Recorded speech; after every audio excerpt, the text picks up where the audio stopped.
आनंदी प्रेक्षकांनो, मालिका कसली जबरदस्त वळणावरती आपण पाहिलेली आहे। मालिकेचा जबरदस्त आता इकडे प्रोमो आउट झालाय, तो म्हणजे इकडे आता स्वतः शलाका ज्या वेळेला युगंधरची माफी मागण्यासाठी आलेली आहे त्यावेळेला युगंधरने आता मात्र तिला आनंदीच्या पायाशी आणलंय।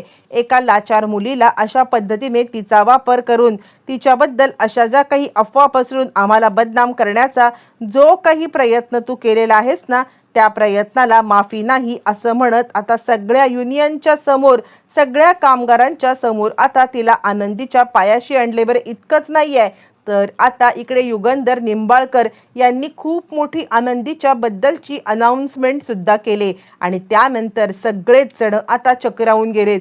युगंधर निंबाळकर यांनी आता आनंदीच्या बद्दलची, तिच्या लग्नाबद्दलची अशी काय अनाउन्समेंट केले सगळं पाहू। प्रेक्षकांनो, ज्या वेळेला युगंधरला आनंदीच्या सत्याचा पडताळा आलाय आणि त्यावेळेला तो सांगायला लागतोय, अजिबात काळजी करू नको, मी तुझ्या पाठीशी खंबीरपणे उभा असणार आहे।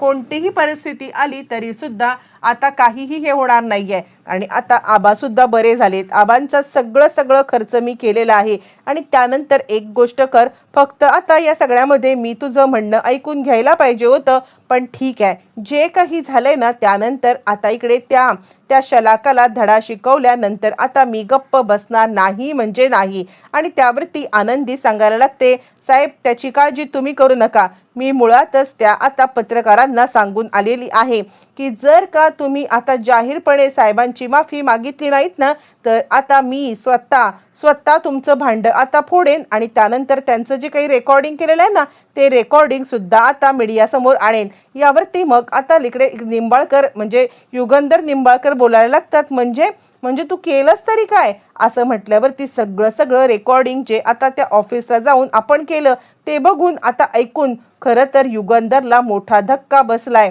म्हणजे आता बघायला गेलं तर ही मुलगी आता दिसत नाहीये हिला डोळ्यांनी, पण तरी सुद्धा डोळ्यांनी दिसत नसून सुद्धा आता हिने इतका मोठा कारनामा केला, खरंच ही मुलगी खूप मोठ्या कामाची आहे असं त्याच्या लक्षात आलेलं आहे। आणि त्यानंतर लगेचच इकडे आता युगंधर सांगतोय, खरंच म्हणजे एखाद्या डोळस मुलीला जमणार नाही इतकं सगळं तू आता करून दाखवलेस, मला तुझ्या या गोष्टीची खरंच खूप कमाल वाटते असं म्हटल्यावरती ती आता सांगायला लागते, साहेब पण माझ्या नोकरीचं, यावरती तो म्हणतो अजिबात काळजी करू नकोस, तुझी नोकरी तर मिळणार, तुला नोकरीमध्ये बढती पण मिळणार आणि इतकंच काय तर आता तुला या सगळ्यामध्ये पगारवाढ पण मिळणार आहे, चिंता करू नको।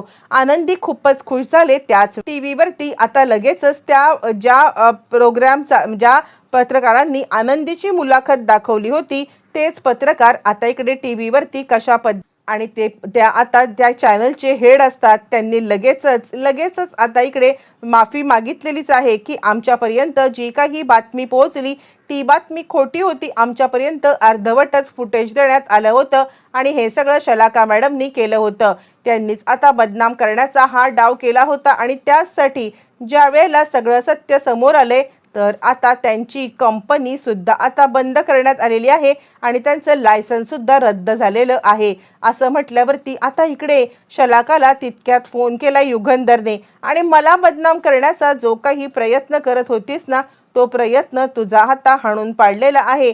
बरं इतकंच नाही आहे तर आता तो प्रयत्न हाणून पाडल्यानंतर मग आता तुझी कंपनीचं सुद्धा सगळं गेलंय। यावरती ती म्हणते, असं करू नकोस, मी तुझ्या पोटावरती लात मारायला आले नव्हते। यावरती तो म्हणतो, अगं पोटावरती लात एक वेळ परवडली, पण तू माझ्या कॅरेक्टरवरतीच लात मारायला निघालीस, मला आता इकडे हैवान बनवून ठेवलंस की मी कामगारांचा इन्शुरन्स काढत नाहीये, काही नाहीये आणि असं करून तू मला बदनाम करण्याचा जो काही प्रयत्न केलास ना तो काय होता असं म्हटल्यावरती ती सांगते, नाही मी तुझी माफी मागायला तयार आहे युगंधर। आता युगंधरला इतकंच हवं असतं, कारण काहीही झालं तरी सुद्धा हिनी आता आपला जो काही अपमान केलाय त्या अपमानाचा युगंधरला बदला आता घ्यायचाच असतो। आणि त्यानंतर युगंधर सांगतो, ठीक आहे, तू आता माझ्या ऑफिसला येऊन जोपर्यंत माझी माफी मागत नाहीयेस ना तोपर्यंत तुला या सगळ्यामध्ये तुझं लायसन्स परत मिळणार नाहीये, कारण मी कंप्लेंट मागे घेणार नाहीये। आता काही झालं तरी सुद्धा इकडे आता स्वतः शलाकाला आपली कंपनी बंद करणं हे मात्र आता पूर्णपणे परवडण्यासारखं नसतं आणि त्याचमुळे ती आता सांगते, ठीक आहे, त्यात सुद्धा तिचा आता गेम असतो की काहीही झालं आपण आता इकडे जायचं आणि त्याचं शूटिंग करून पुन्हा एकदा चॅनलला द्यायचं की कशा पद्धतीने एका अबला नारीला हा आता पाया पडायला लावतोय. म्हणून ती आता चॅनल हेडची भेट घेते आणि मॅडम तुम्ही माझ्यासोबत बरं नाही केलं ती यावरती ती सांगायला लागते, अगं ती मुलगी किती हुशार आहे, तिने आम्हाला सगळ्या प्रकरणामध्ये अडकवलं आणि तिने उलट आमचं सगळं शूटिंग केलं. आमचं शूटिंग करून आता ती या सगळ्यामध्ये आम्हालाच उलट धमकी द्यायला लागली की तुम्ही जर का माफी मागितली नाहीत ना जाहीरपणे तर आता मी या सगळ्यामध्ये तुमचं रेकॉर्डिंग हे करेन, तुला समजतंय का असं म्हटल्यावर ती आता सांगायला लागते, आनंदी ठीक आहे काही झालं तरी सुद्धा आत्ताच्या आत्ता तुम्ही माझ्या सोबत चला.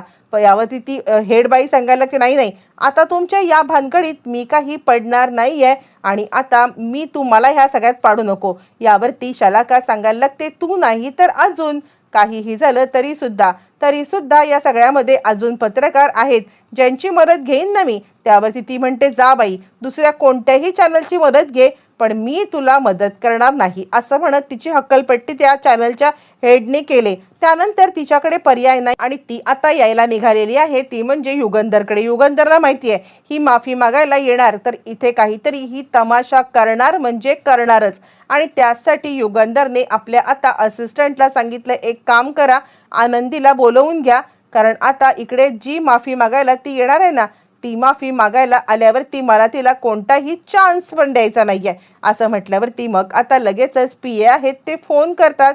पीए फोन करतात आणि तो आनंदीला फोन करून आनंदीला सांगत आहे, आनंदी अगं तुझ्यासाठी अजून एक मोठी गुड न्यूज आहे.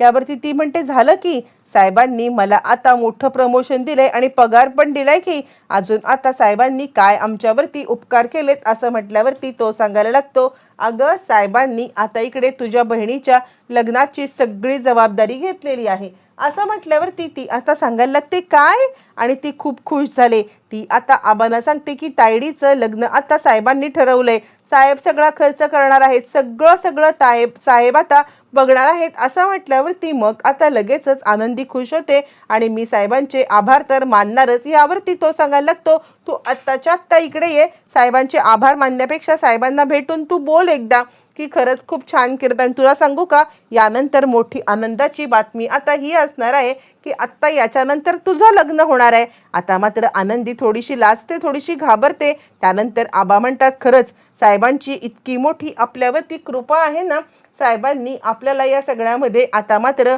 खरंच खूप मोठी कृपा केली, मला साहेबांचे आभार मानायला पाहिजेत. आनंदी सांगायला लागते, आबा मी जाऊन येते त्यानंतर तुम्ही आता साहेबांचे आभार माना.